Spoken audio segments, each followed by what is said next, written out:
Located in the northeastern corner of the United States, Vermont is one of the smallest yet most distinctive states in the country.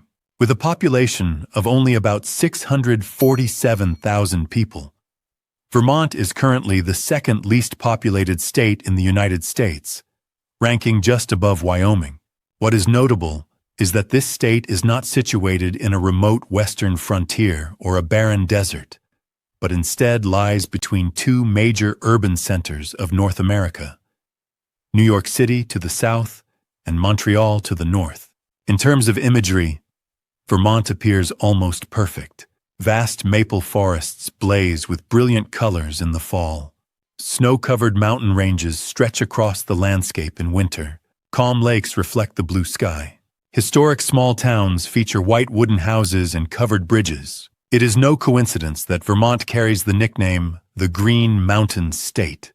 So why does such a picturesque, peaceful, and culturally rich place have so few residents? The answer does not lie in a single factor, but rather in a combination of historical, geographical, economic, and social forces spanning more than 2 centuries. A unique historical formation. Vermont's history differs from that of most other American states. Before the British expanded their control over the region, the land of Vermont was strongly influenced by France. Explorer Samuel de Champlain reached the lake that would later bear his name in the early 17th century. However, instead of developing large-scale settlements, the French primarily focused on the fur trade. During the colonial period, Vermont was not one of the original 13 British colonies. The land became the subject of dispute between New Hampshire and New York. Conflicts over land ownership led to the formation of the militia group known as the Green Mountain Boys, led by Ethan Allen. In 1777, amid the American Revolution, Vermont declared independence and established the Vermont Republic, an independent entity that lasted for 14 years.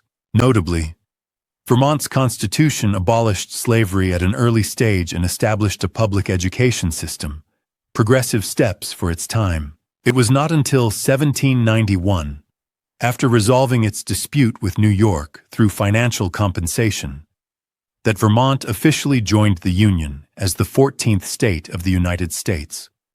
This independent history caused Vermont to develop more slowly and receive less infrastructure investment than the original colonies. From the beginning, the state did not have a strong population or economic foundation to fuel rapid growth. Geographical factors affecting population. Geography is a core factor explaining why Vermont has never been densely populated. The center of the state is divided by the Green Mountains, part of the Appalachian system. The highest peak is Mount Mansfield, standing at 4,395 feet. This mountain range runs north to south, dividing the territory into smaller regions and limiting flatland available for large urban development. In addition, Vermont's land was primarily formed by glacial sediment. The soil is thin, rocky, and underlain by hard layers, making large-scale agriculture difficult. Compared to the fertile plains of the Midwest, Vermont holds far fewer advantages. A less frequently mentioned but highly important factor is that Vermont's river and lake systems mostly flow northward toward the St. Lawrence River in Canada, rather than toward major American ports such as Boston or New York. This created historical disadvantages for trade. Moreover, Vermont lacks major natural resources such as coal or iron ore, factors that fueled industrial expansion in states like Massachusetts or Pennsylvania during the 19th century. Vermont largely missed the Industrial Revolution, and therefore did not develop large industrial cities with dense populations. 8 main reasons why few people live in Vermont. 1. Harsh winters. Vermont is not just cold, it is extremely cold. The state receives an average of about 86 inches of snow per year, nearly double the national average. In mountainous areas, the number can exceed 150 inches. Approximately 160 days each year experience below freezing temperatures. In January, the wind chill can drop to as low as -30 degrees Fahrenheit. Winter lasts from late October until April. After that comes mud season, when melting snow turns roads into deep, messy sludge. Harsh weather not only affects daily life, but also increases heating costs. Vermont ranks among the states with the highest residential energy bills in the country due to its reliance on heating oil and propane. For many people, the climate is not just an inconvenience. It is a major barrier to long-term settlement. 2. Limited job opportunities. Vermont ranks 47th out of 50 states in total state GDP.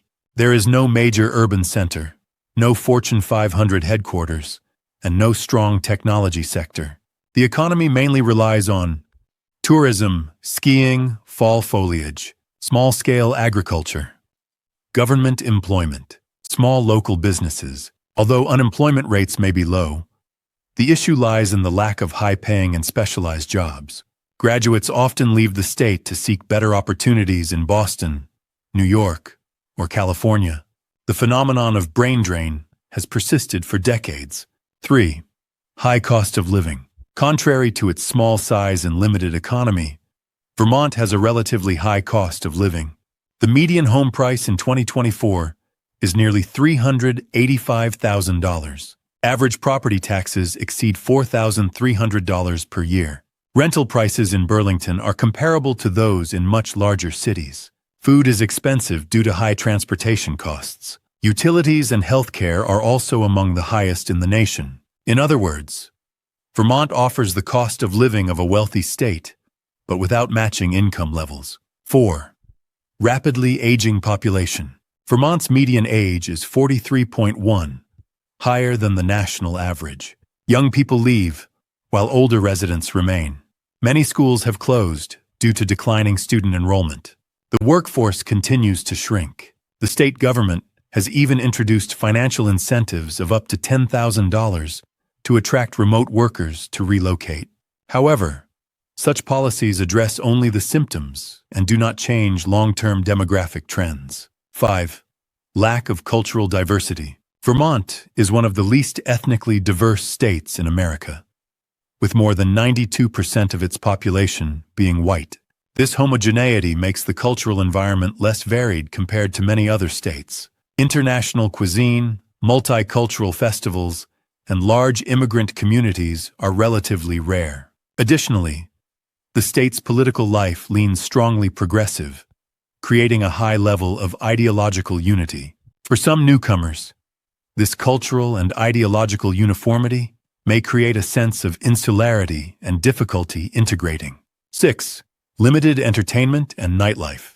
Vermont has no professional sports teams to foster a vibrant fan culture like many other states. Music venues, theaters, and nightlife spots are primarily concentrated in Burlington and are not especially diverse. In many small towns, restaurants and bars close very early, sometimes before 9 p.m. Long distances between towns make traveling to events inconvenient. For those accustomed to lively urban environments, Vermont may feel dull and lacking in energy. 7. Remote geographic location.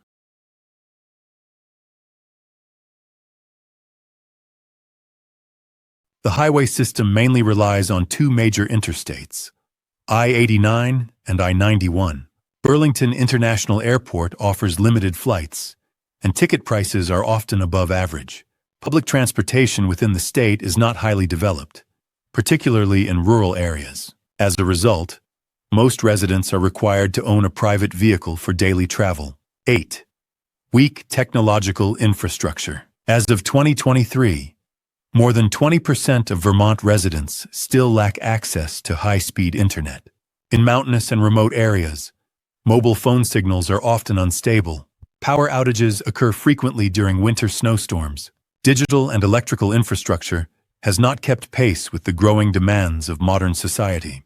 This creates major obstacles for remote work, online learning, and technology-dependent activities. Conclusion: Vermont is a paradox, a place of stunning beauty, yet harsh conditions, a peaceful state, yet lacking opportunity, a close-knit community, yet rapidly aging. Vermont is not for everyone.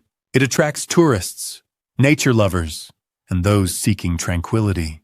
But for the majority of Americans, especially ambitious young people, Vermont lacks the essential elements for long-term growth. Therefore, Despite being located between some of North America's most dynamic centers, Vermont remains one of the least populated states in the country, and that is unlikely to change in the near future.